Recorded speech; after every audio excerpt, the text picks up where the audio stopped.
Lucas 22, do 31 ao 34. Lucas 22, do 31 ao 34. Há 2 anos atrás, no mês de junho, eu nem havia sido convidado para ser pastor aqui, e essa foi a minha primeira pregação nessa igreja, ainda como um convidado para pregar aqui.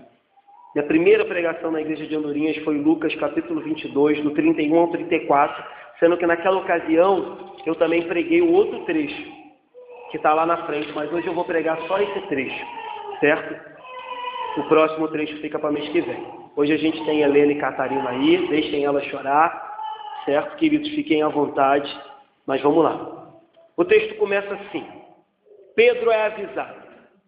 Simão, Simão, eis que Satanás vos reclamou para vos peneirar como trigo. Eu, porém, roguei por ti, para que a tua fé não desfaleça. Tu, pois, quando te converteres, fortalece os teus irmãos.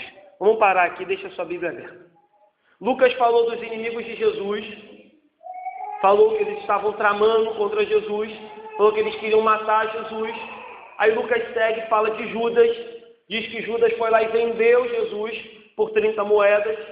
Lucas foi e falou depois dos 11, que eles estavam brigando, disputando quem era o maior, foi isso que a gente pregou de manhã. E agora Lucas foca, se volta somente para Pedro, um camarada que se destacava entre os 12 apóstolos, era um líder, um camarada que tinha uma disposição e uma vontade muito grande, contudo também era extremamente autoconfiante, errava, falhava e constantemente se arrependia do que fazia. E é justamente nesse texto que a gente vai meditar. De manhã nós dizíamos que os discípulos estavam brigando quem dentre os 11 era o maior. E aí de manhã nós falávamos, cuidado, porque inclusive crentes podem ser soberbos, arrogantes. Inclusive crente pode ter desejo por destaque. Era isso que os discípulos queriam, saber quem era o maior. E Jesus puxa a orelha deles e diz, olha, para com essa bobagem. Aquele que quiser ser o maior, seja o menor. E agora Jesus vai tratar de autoconfiança com relação a Pedro. E aí a gente vai ver o que acontece. Como eu disse, o texto começa com Jesus chamando por 2 vezes a Pedro de Simão. Isso acontece também no texto de Mateus, capítulo 10, versículo 41, quando Jesus fala com Marta. Ele diz, Marta, Marta. E aqui ele diz, Simão, Simão. Há quem acredite que esse puxão de orelha que Jesus vai dar em Simão acontece depois que todo mundo saiu da sala. A gente sabe o que estava acontecendo aqui. A Páscoa, a ceia. Os discípulos estavam comendo e bebendo com Jesus em volta da mesa. Jesus revelou que um dentre eles iria traí-lo. A gente está na quinta-feira. Jesus vai ser entregue daqui a pouco. Na sexta ele vai ser entregue, crucificado e morto. A gente está na quinta-feira, que antecede um dia antes da morte de Jesus. E aí os comentaristas, com base no texto de Mateus e de João, acreditam que os 11, os 10, Judas já tinha ido embora muito antes, os 10 tinham saído e Pedro ficou sozinho. E aí Jesus vira para Pedro e diz, olha Pedro, eu tenho uma verdade para lhe dizer. A verdade é que Satanás tem solicitado a sua vida constantemente. E aí, o que chama atenção também é que eu tenho falado Pedro, mas você percebe que Jesus chama ele de Simão 2 vezes. E os teólogos dizem que isso é proposital, porque a palavra Pedro, no radical, tinha uma referência à pedra. Ainda que Jesus dissesse mais na frente que a pedra angular era ele, Pedro, em certo sentido, era sim uma pedra. Pastor Hidalgo, certa feita, até comentando esse texto, diz que ao ver dele, sim, Pedro é uma das pedras da igreja, assim como os apóstolos eram pedras da igreja, mas pedra angular somente Jesus. Mas aqui, Jesus faz questão de chamar ele de Simão, para mostrar que carnalmente, humanamente falando, para falar que se dependesse dele, ele era uma criatura frágil, fraca, inconstante, que se achava demais, contudo não sabia que ele era extremamente carente da graça de Deus e da presença de Jesus Cristo. Então Jesus diz, Simão, Simão, eis que Satanás vos reclamou e quer vos peneirar como trigo. É isso que Jesus diz. A palavra eis que Satanás vos reclamou, em várias traduções, tem um sentido de alerta, de ei, para aí, atenção, cuidado, tem essa intenção. Então Jesus está dizendo para ele, Simão, eu vou dizer um negócio importantíssimo, atente para o que eu vou falar, presta atenção no que eu vou dizer, é perigosíssimo o que eu estou para te falar, é muito importante. Então Jesus diz, eis que... Então aquilo tinha que acender uma luz vermelha dentro de Simão, acender um farol à vista de Simão, para que ele prestasse atenção, para que lá na frente ele não pudesse dizer, ninguém me avisou. Não, Jesus te deu um alerta gigante. Primeiro ele repete, Simão, Simão, e a repetição tem o intuito de chamar também a atenção, dar uma ênfase e mostrar uma profunda importância para o que vai ser dito. De vez em quando Jesus diz, em verdade vos digo. Jesus sempre fazia questão de repetir quando ele queria dar ênfase e chamar profunda atenção para aquilo que ele ia dizer. Então ele diz, Simão, Simão, eis que Satanás está pedindo constantemente a sua vida e ele quer te peneirar. Então Simão não poderia chegar lá na frente e dizer, olha Jesus, você não me avisou. Fui pego de surpresa, porque Jesus tinha sido muito claro em avisar a Simão. E aí, eu me recordo que há poucos dias atrás aqui, eu dizia que a gente tinha que tomar cuidado com o nosso coração, porque a gente sabe que o mundo é um opositor contra a nossa vida. Quando eu digo mundo, já falei isso aqui várias vezes, não estou falando mundo, criação de Deus, estou falando as verdades, a teologia, se é que assim eu posso dizer, a doutrina, os costumes do mundo são contrários à nossa vida. A gente sabe também que, às vezes, pessoas se levantam contra as nossas vidas. E eu lembro que há pouco tempo aqui eu dizia que o nosso coração também ele é enganoso. E a gente tem que tomar cuidado com ele, porque constantemente ele nos faz cometer erros.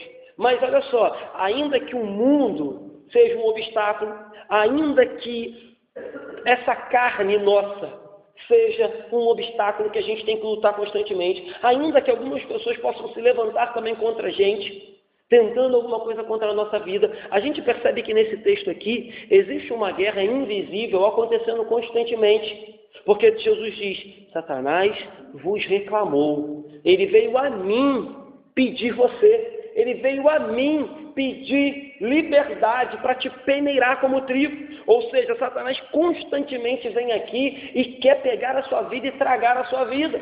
Só que fique tranquilo, e aí a gente lê o versículo 32, diante dessa investida de Satanás, Simão, eu tenho feito uma coisa, eu tenho intercedido por você, eu tenho orado por você. E aí eu me recordo um pouquinho, que há 2 anos atrás, quando eu vim aqui e preguei essa mensagem, eu dizia, às vezes a gente acha que a força está no nosso braço, que a força é nossa, que tudo parte da gente, que depende do nosso currículo. Mas aí Jesus diz, Simão, fica tranquilo, Satanás quer a tua vida, mas eu orei por você, eu intercedi por você. Então, a Bíblia ela é muito clara, a gente aqui não tem um costume de supervalorizar o inimigo das nossas almas, mas a gente também não pode menosprezá-lo, porque a Bíblia é muito clara em dizer que ele está a todo momento só esperando uma oportunidade para atacar os crentes e fazer aquilo que lhe é comum. A Bíblia diz que Satanás rodeia pela terra, procurando a quem possa tragar. A Bíblia diz que Satanás é o príncipe deste mundo. A Bíblia diz que Satanás procura constantemente, como um leão, aqueles que deem brecha para que ele venha sobre. A Bíblia diz que ele é o acusador, que ele é assassino, que ele é o pai da mentira. A Bíblia diz que ele semeia o joio. Diz que o bom semeador saiu a semear o trigo. Mas de madrugada, na calada da noite, o inimigo veio e plantou o joio no meio do trigo. A Bíblia diz que ele causa contenda entre os irmãos. A Bíblia diz que ele semeia falsas doutrinas. A Bíblia diz que ele levanta perseguições contra a igreja de Deus. É tudo isso a Bíblia diz dele. Então a gente não deve menosprezá-lo em momento algum. Mas a nossa Bíblia também é cheia de promessas, dizendo que aquele que está em nós é maior do que está no mundo. A nossa Bíblia também é cheia de promessas, dizendo que se a gente se sujeitar a Deus, resistir ao diabo, ele fugirá de vós. A nossa Bíblia diz também que não somos nós, mas que aquele que na cruz venceu, quando vier, pisará a cabeça da serpente. Já expliquei isso aqui, mas a gente tem que estar atento a essa guerra espiritual que acontece. A gente não é aqueles crentes doidos que fica querendo ver coisa, fica querendo imaginar coisa, mas existe uma guerra espiritual constante contra mim, contra a sua vida, e a gente deve estar atento a ela, orando contra ela, vigiando contra ela, pelejando o bom combate contra ela. Mas em última instância, né? Jesus diz, eu oro por você, eu intercedo por você. É inevitável ler essa passagem, não lembrar da vida de Jó, não lembrar de tantas outras passagens em que Satanás solicita a Deus para tentar os seus filhos, para provar os seus filhos, para vir sobre eles. E aqui o texto é bem claro em dizer, olha, ele quer te peneirar, Simão. E aí a gente sabe, falava um pouco sobre isso no aniversário de Dona Lourdes, na quarta-feira, que o ato de peneirar, né, é o ato de bater o trigo ali na peneira de forma rígida, rápida, lançar para o alto, sacudir. Só que é muito interessante que quando a gente olha para esse texto, a gente fala assim, opa, Satanás quer sacudir o crente, Satanás quer pegar você na peneira e quer te bater, Satanás quer te moer na moenda. Sendo que aí quando eu estava na casa de Lourdes na quarta-feira, a gente lê um texto muito interessante que fala que o próprio Deus diz no texto de Amós, capítulo 9, se eu não me engano, versículo 9, Amós 9:9, olha o que o próprio Deus diz no Antigo Testamento por meio do profeta Amós. Porque eis que darei ordens e sacudirei a casa de Israel entre todas as nações, assim como se sacode o trigo no crivo, sem que caia na terra um só grão. E aí eu lembro que eu lia uma devocional do Charles Spurgeon, ele diz assim, Satanás acha que quando vai nos peneirar, vai acabar com a nossa vida. Contudo, a mão que sacode a peneira é a mão de Deus. E ele diz no Antigo Testamento, em Amós 9:9, pode sacudir, pode jogar para o alto, pode peneirar, pode bater na moenda, mas não cai um só grão na terra. É isso que diz Amós 9:9. E aí, quando a gente chega aqui, parece que Satanás, bobo que é, achando que ia peneirar Pedro ia se dar bem. Ele até podia peneirar Pedro, mas ele não sabia, ou talvez passou desapercebido que Amós 9:9 diz, ainda que seja sacudido, ainda que seja peneirado, ainda que seja provado, nenhum só grão cai. Porque o próprio Deus sacode a casa de Israel. O próprio Deus sacode a sua igreja. O próprio Deus sacode as nossas vidas de vez em quando para nos acordar, para nos purificar. Assim como o homem ali que peneira o trigo para tirar as impurezas, tirar a folhagem, tirar o que não convém e na peneira ficar apenas a semente, assim Deus faz também nas nossas vidas. Constantemente nos peneira para que fique apenas o trigo e tudo aquilo que não convém seja tirado, levado embora. Então, o texto parece dar a entender que Satanás tem controle, mas mal sabia Satanás que o controle sempre foi e sempre será do nosso bom Deus. Então, Jesus está dizendo para os seus discípulos, e aí vale a pena citar isso, né? A gente sempre dá ênfase em Simão, mas o texto diz assim, Simão, Simão, eis que Satanás vos reclamou. Jesus está falando com Simão, mas o pedido de Satanás é sobre todos os discípulos, sobre toda a igreja de Cristo. Ele diz, vos reclamou, ou seja, vocês estão prestes a sofrer terríveis perseguições, terríveis momentos, várias provações, e a maior delas está prestes a acontecer, Simão. Serei traído, serei entregue, serei crucificado, vocês serão afastados de mim. Um texto do Antigo Testamento que eu acho sensacional, não me recordo agora especificamente a referência, mas eu acho que é em Isaías. O texto diz, ferirei o pastor e as ovelhas se dispersarão. Era isso que ia acontecer daqui a pouco, daqui a algumas horas. E Jesus está dizendo, a prova virá, Simão. A perseguição virá, a tribulação virá. Mas Simão, eu não fui o teu pastor da igreja congregacional. Eu pedi aqui tanto para vocês, né? Ore pela igreja, ore pela igreja. E é verdade, ore pela igreja, ore por tudo. Mas, gente, como isso enche o meu coração quando eu digo assim, o meu Senhor ora por mim. É como se Deus dissesse assim, queridos, ainda que todo mundo vá embora para casa hoje, não ore por você, faça pouco caso do que o pastor pediu, eu oro por você. Eu intercedo por você. Eu estou à destra do meu Pai e solicito por você dia após dia. Ainda que sua mãe esqueça de orar, seu pai esqueça de orar, o irmão da igreja esqueça de orar, ainda que o pastor esqueça de orar por você, eu, aquele que morreu na cruz, não cansa de interceder pela sua vida. Não dorme o guarda de Israel, não descansa o príncipe da paz. Eu oro constantemente por você. Mas isso não é desculpa para que você não ore pela igreja. Mas isso é um consolo para dizer que naquela mesma noite, Simão ia passar por uma prova tremenda na noite seguinte. Mas ele não cairia, ele não iria desfalecer, ele não iria ser quebrado, simplesmente porque Jesus tinha orado por ele. A defesa de Pedro, como eu disse, não vem dele mesmo. A defesa de Pedro não vem dos demais apóstolos. A defesa de Pedro vem de Jesus. E aí, novamente, meus irmãos, a gente só ora, mas a defesa sempre virá do Senhor Jesus. A gente só pede, mas a última palavra sempre vai ser dele. A gente clama, mas o mover, o agir, o operar, sempre será dele. Sempre será dele. Pedro se achava muita coisa. A gente vai ver isso já já. Mas ele descobriu que se não fosse Jesus, ele não era ninguém. E aí, as orações de Jesus são eficazes por quê, pastor? Porque as orações de Jesus são com base no mérito daquilo que ele fez na cruz. A gente ora em nome de Jesus. Por isso que as nossas orações, claro, quando estão de comum acordo com Deus, são eficazes. Porque a gente ora no nome de Jesus. Mas se a gente orasse pelo nosso nome, as nossas orações poderiam ser as mais puras, as mais belas, as mais santas, as mais honestas, as mais sinceras. Nunca elas seriam atendidas.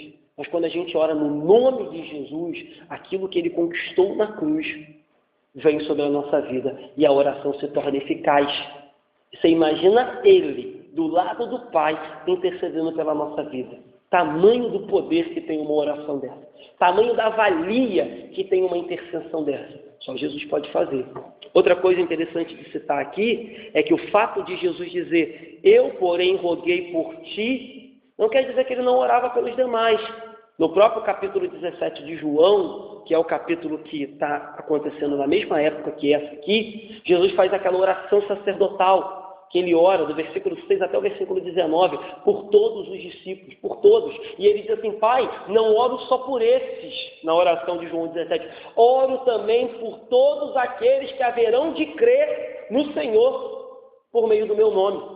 Ou seja, lá Jesus já orava por mim e por você. Lá em João capítulo 17, na oração sacerdotal, ele já pedia para que o Pai nos sustentasse.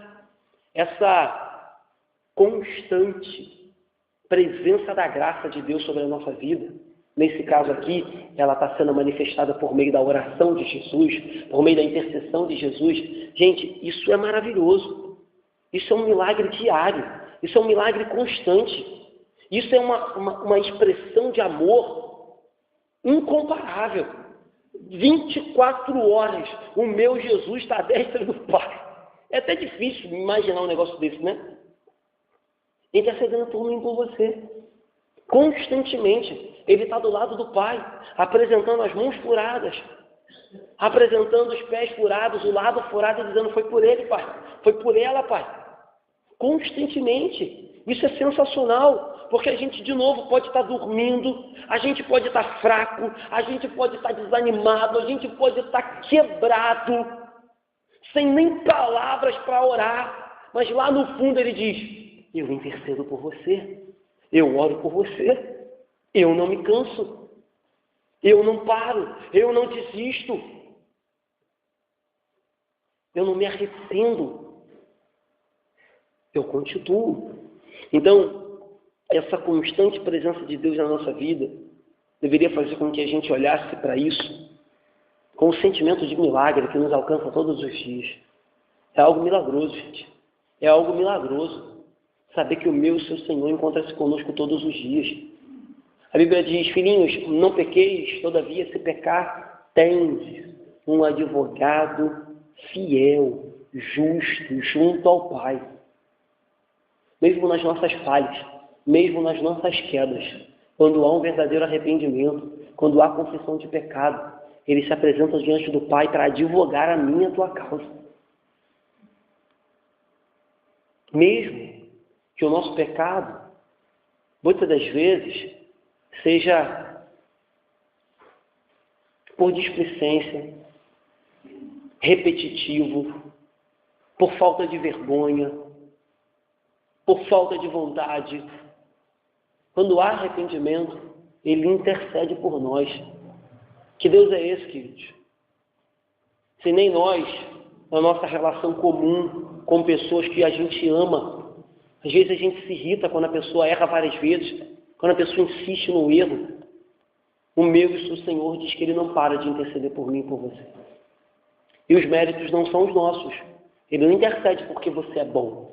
Ele não intercede porque você é membro dessa igreja. Ele não intercede porque você dá dízimo e oferta aqui. Ele intercede porque Ele é dono da sua vida. Porque Ele é o maior interessado na tua alma. Ele intercede porque Ele te comprou na cruz. Ele intercede porque isso é a essência dele, como Ilona falou aqui no culto da manhã. Ele é amor, Ele é. É o que Ele é e Ele não pode negar o que Ele é. E é por isso que Ele intercede. Ele não intercede porque a gente é perfeito, que a gente é certinho. Até porque se fôssemos, não haveria necessidade de intercessão. Ele diz, eu intercedo porque sei que sozinho você não vai a lugar nenhum. Que sozinho você não chega na porta. Eu intercedo porque eu sei que sozinho você não volta aqui na semana que vem. Eu intercedo porque eu sei que sozinho amanhã você não levanta da cama. Mas eu rogo por você constantemente, Simão. Eu rogo por você constantemente. Porque sozinho você não vai a lugar nenhum. E o propósito desse contexto também é muito misericordioso. É muito digno. Jesus diz assim, eu, porém, roguei por ti.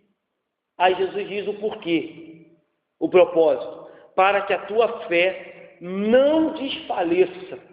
Tu, porém, ou tu, pois, quando te converteres, fortalece os teus irmãos. O propósito da oração de Jesus é para que Simão, depois de restaurado, de restabelecido, depois de que tivesse de pé, depois de que tivesse passado por esse deserto, passado por esse vale, não era para que ele se ensoberbecesse, não era para que ele usasse de vanglória, dizendo, viu como eu sou bom, viu como eu passei por essa luta, era para que ele usasse daquela mão, daquela graça, daquele poder, daquela experiência para ajudar os outros. Era para que a fé dele se mantivesse, ainda que muito pequenininha, não apagasse no meio da tribulação. De novo, é como se Deus dissesse, Simão, se eu te largar sozinho, a tua fé se apaga, tua fé vai embora, não sobra nada na tua vida de bom, mas eu vou interceder para que a tua fé não desfaleça. Tu, pois, quando te converteres, fortalece os teus irmãos. Isso se harmoniza com a graça de Deus. Ele nos abençoa, Ele nos sustenta, Ele nos perdoa, Ele nos dá graça, Ele sustenta a nossa fé, Ele nos levanta quando caído, não para a nossa própria exaltação, mas para que uma vez de pé, a gente estenda a mão e faça o mesmo com aquele que está caído. Aqueles que passaram, irmãos, por grandes perdas, aqueles que passaram por grandes tristezas, aqueles que passaram por vales, tempestades, por desertos, por fornalhas com Deus, esses têm, não estou dizendo que os outros não possam ter, mas esses que passaram por dificuldades terríveis dessa vida, têm experiência com Deus, para agora ir no outro que está vivendo o mesmo e dizer, levanta. Só aquele que já, eu costumo dizer isso, né? Não vou dizer só, porque eu não posso dizer só, mas aquele que já sofreu solidão, sabe o que é a solidão do outro. Aquele que já foi renegado, sabe o que é ser renegado. Aquele que já foi injustamente acusado, sabe o que os outros estão passando. Aquele que já foi caluniado, acusado, perseguido, traído, sabe o que os outros estão vivendo. Então Jesus diz, olha, Simão, tu vai passar por uma experiência terrível. A peneira vai te sacudir, Simão. Mas faz o seguinte, pega essa experiência terrível e ajuda outros que estão passando pelo mesmo que você. E estende a mão com misericórdia, Simão. Vou te perdoar, Simão. Vou orar por você. Vou ser bom com você. Mas não é para você ficar arrogante, não. É para que você levante humildemente e faça o mesmo com quem está caído. Então, assim, eu sei que não é fácil passar por um momento difícil, mas pega os momentos que você tem vivido difíceis, ou pega os momentos difíceis que você já viveu, e junto com eles, avalie a graça que Deus derramou sobre a tua vida naquele momento. Avalie como você saiu daquele momento. Pega tudo isso e usa para abençoar alguém, meu irmão. Pega tudo isso e usa para consolar o coração de alguém. Então, aqueles que passaram por grandes tempestades foram treinados, foram moldados para agora abençoar outros que estão passando por isso. Assim também, meus irmãos, aquele que já caiu na desgraça do pecado, aquele que já bateu de cara, aquele que já se lambuzou na lama, aquele que já sofreu as consequências de um pecado e de forma muito amorosa foi perdoado por Deus e recebido de volta pelo Pai, tem que estender a mão para aquele que está caído também, irmãos. Não é ser conivente com o pecado de ninguém, não. Não é passar a mão na cabeça do pecado de ninguém, não. Mas vamos ser sinceros aqui. Quem nunca caiu? Quem nunca pecou e não foi levantado por Deus? Quem nunca falhou que não tivesse sido sustentado pelo meu e seu Senhor? Eu já. Talvez você também. Não sei que você seja santo, querubim ungido.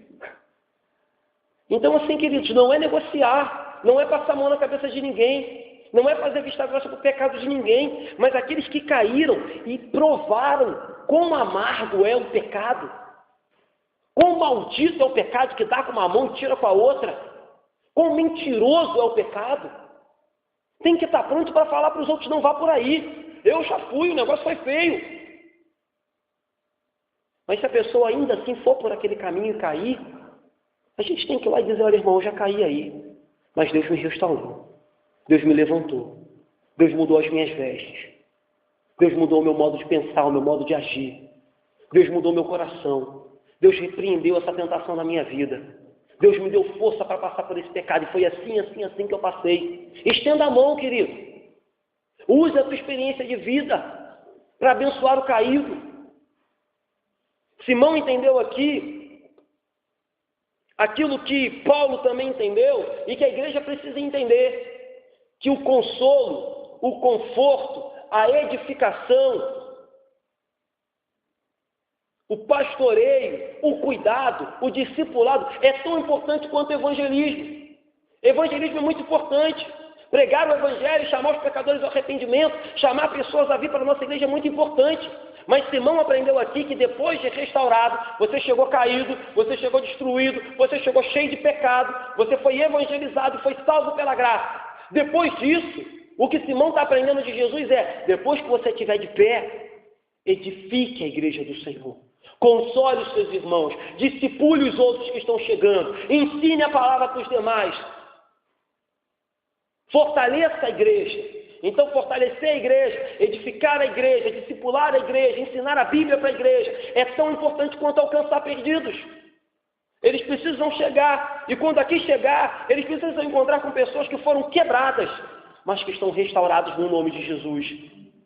Eles precisam ser ensinados por vocês que estão aqui. Os mais antigos precisam ser exemplo de edificação na vida daqueles que estão chegando. Porque é isso que Deus está dizendo. Tão importante quanto conquistar as pessoas é edificá-las, ensiná-las, confortá-las, exortá-las e animá-las no corpo de Cristo. Faça isso. Vamos seguir, versículo 33. E ele, porém, respondeu, Senhor, estou pronto para ir contigo, tanto para a prisão como para a morte. Esse verso revela que assim como eu e você, muitas vezes não conhecemos a nós mesmos. Simão não se conhecia. Simão não conhecia aquele texto que diz, olha, Simão, enganoso é o coração do homem, e mais que todas as coisas, o coração do homem é perverso. Quem o conhecerá? É isso que diz a Bíblia. Se Simão conhecesse também o Salmo de número 139, talvez ele teria feito essa oração e não dito o que ele disse. O Salmo 139, versículo 23 e 24 diz assim, sonda-me, ó Deus, Então o salmista diz, Senhor, me sonda, porque só o Senhor para fazer isso. E conhece o meu coração, prova-me e conhece os meus pensamentos. Vê se há em mim algum caminho mau e guia-me pelo caminho eterno. Essa tem que ser a nossa oração. Essa tinha que ser a oração de Simão. Lembrando que o coração é enganoso. Lembrando que há caminhos que para o homem parecem ser bons, mas o final é de morte. É isso que diz a Bíblia.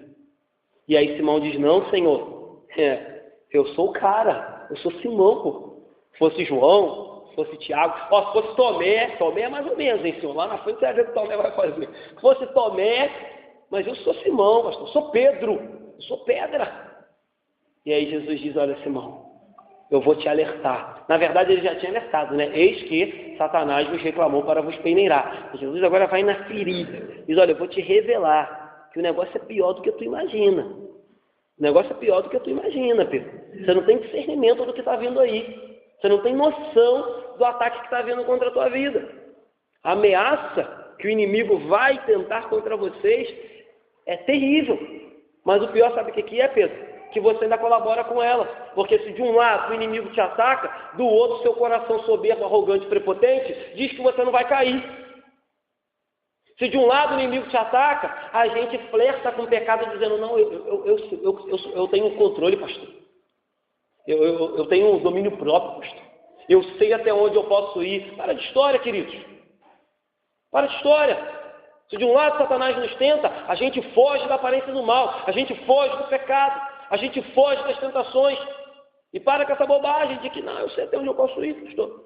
Eu me conheço. Bobagem, ninguém se conhece. O meu e seu Senhor nos conhece, sabe que a gente é fraco. E ora e intercede por nós, todos os dias. Então Simão diz, eu vou conseguir. Aí Jesus diz, para de bobagem, Simão. Você está jogando junto com o inimigo. Ele está querendo uma brecha, é a brecha que você está dando. Está muito autoconfiante. Está muito se achando. Está orando pouco, não está lendo nada. Não participa da comunhão. E depois pergunta por que caiu. Então, queridos, repreenda do seu coração todo sentimento de autoconfiança, soberba, arrogância. Claro que você também não deve ser a pessoa mais milionária do mundo e mais desconfiada do mundo. Não é disso que eu estou falando. Mas confie no Senhor. Confie nos pés de Jesus, na graça de Jesus. Não confie em si mesmo, porque você vai se arrepender igual Simão. E provavelmente você já se arrependeu, como eu já me arrependi, de confiar em mim mesmo. Eu costumo dizer, a gente é muito, fica muito chateado quando alguém nos trai. Mas vamos ser sinceros, avalie a sua vida e você vai perceber que quem mais te traiu foi você mesmo.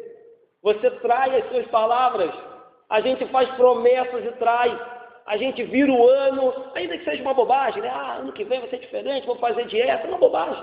Mas constantemente, as pessoas que mais nos traem, as pessoas que mais faltam com a verdade, somos nós com nós mesmos. As pessoas que mais rasgam promessas. Não, pastor, eu tenho valor. Eu tenho princípios. Daqui a pouco a gente está botando água abaixo aqueles princípios. Então, assim, estou dizendo aqui que a gente, de novo, também não deve ficar chateado com quem nos traz. É digno, é comum ficar chateado. Mas se a gente for avaliar direitinho, nós somos os piores conosco mesmo. Às vezes a gente procura até cumprir a palavra com o próximo, para não ficar feio, mas com a gente larga de mão. Então, cuidado com isso. Simão aprendeu da pior maneira e a gente com certeza já passou por isso. Espero que não passemos outras vezes. Versículo 34, para a gente caminhar para o final. Mas Jesus lhe disse, afirmo-te, Pedro, que hoje 3 vezes negarás que me conheces antes que o galo cante. Jesus diz, olha, Pedro, o negócio está feio de tu entender. Falei que Satanás quer te peneirar. Falei que roguei por você.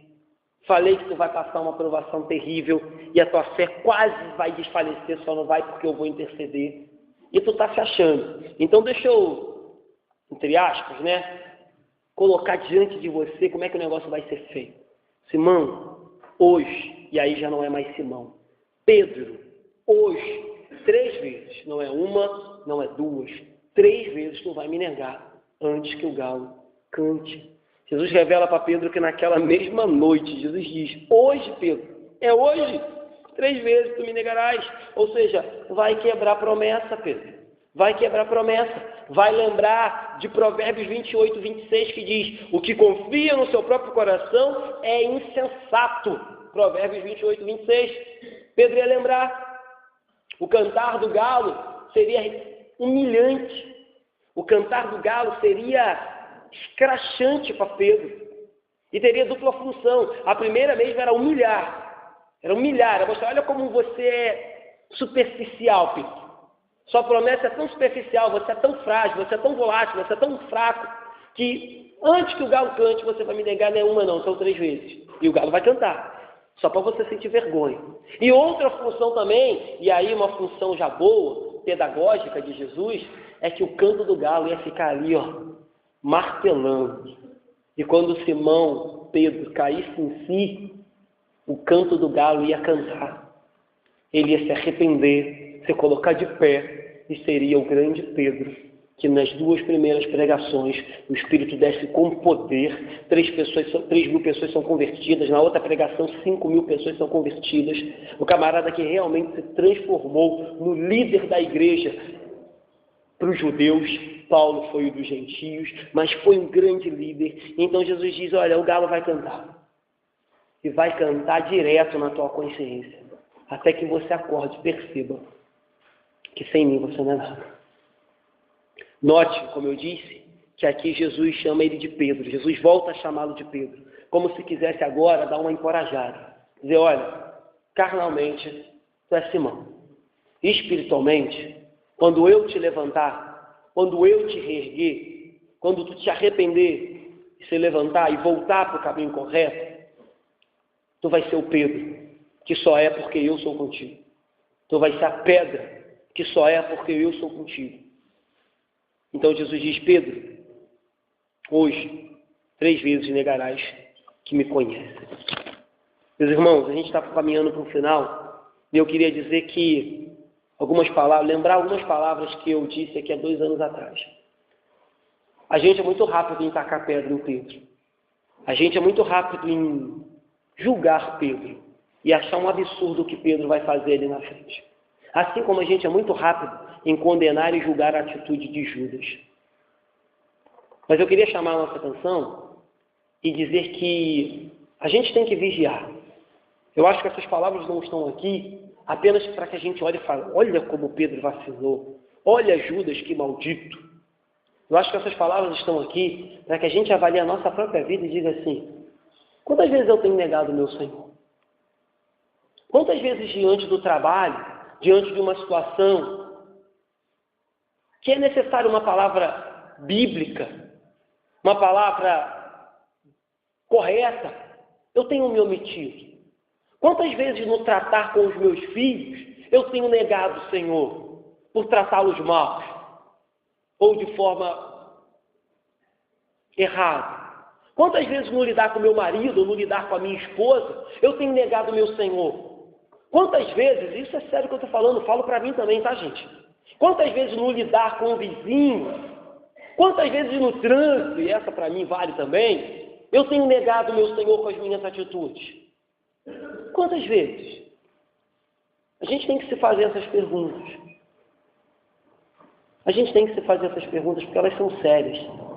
E elas estão ali, constantemente à nossa volta, só esperando que a gente dê um vacilo para negar o nosso Senhor.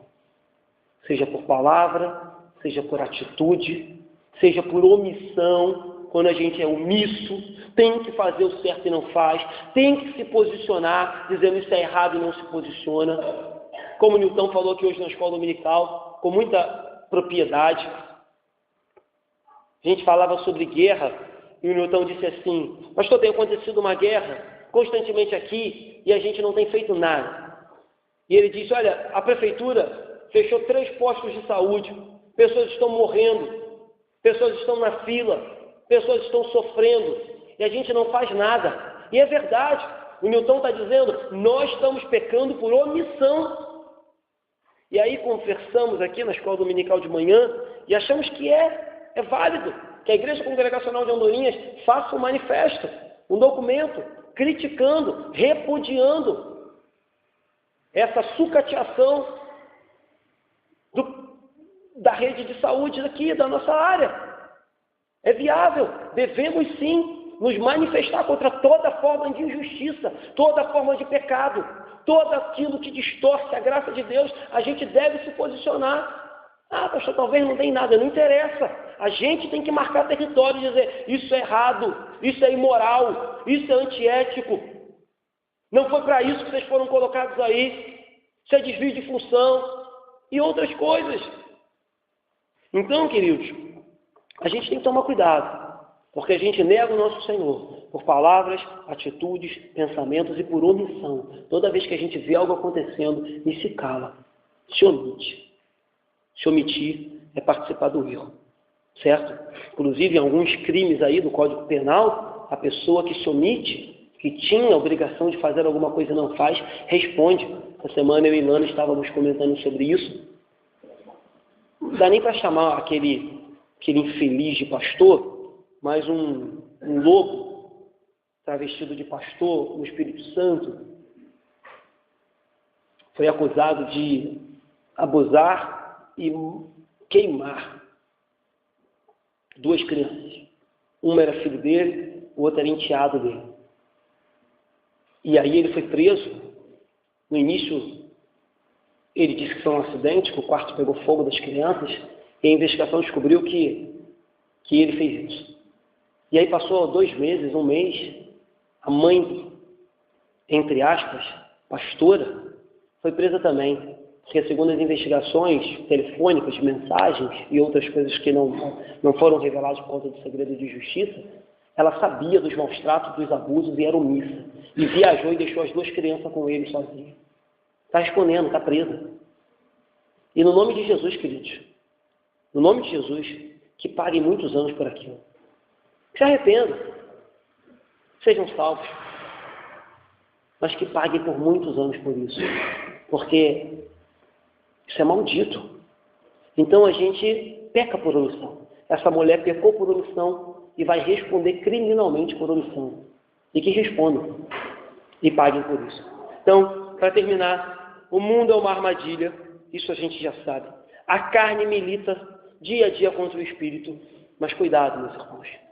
Não existe inimigo mais sagaz, mais astuto, mais perseverante.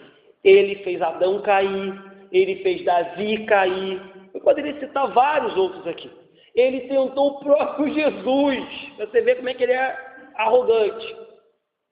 Por 3 vezes no deserto. E a Bíblia diz que ele se afastou até o momento oportuno para voltar a tentar Jesus de novo.